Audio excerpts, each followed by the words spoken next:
My name is Mulumba, but you can call me Joy.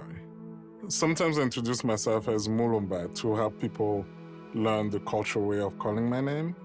Joy is very American and people latch onto it, but I want to honor my culture.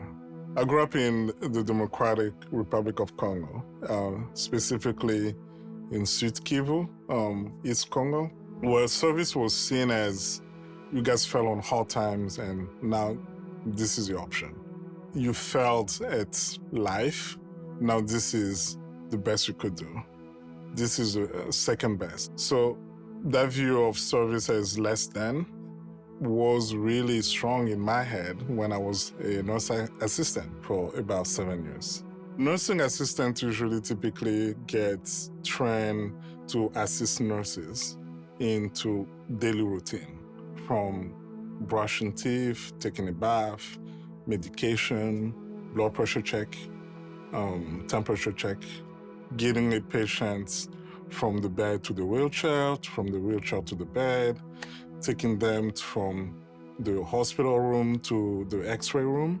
When I started working, I felt confident that I can take on anything and that I can do anything. And it was not gonna break me down. Like, I came in with just so much resolve and will, but you start meeting not just families, but patients, but doctors and nurses who are jaded, who have all the burnt out sign and anger, depression, frustration, and that affects you over time.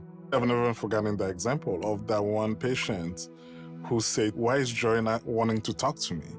And that was starting to, like a shock to my system. Wait, I am becoming that nurse or that doctor who does a medical procedure or intervention without trying to connect with the person. So that started to make me reflect on my attitude. How do I show up? And I was pretty shocked of how, not just sad, but pretty dark. Like, I don't want to be here, but I need to make money. Compassion, if you know the word, it means to suffer with. I was now realizing that I had lost my capacity to suffer with, or was protecting my capacity to suffer with. By trying to deny that, I felt compassion for the person. When my wife got pregnant, I realized that I needed to start dealing with the grief and the pain I was carrying. The person I want to be, and especially for my son and for my wife and the friends, was not that 20-year-old, 20-something-year-old.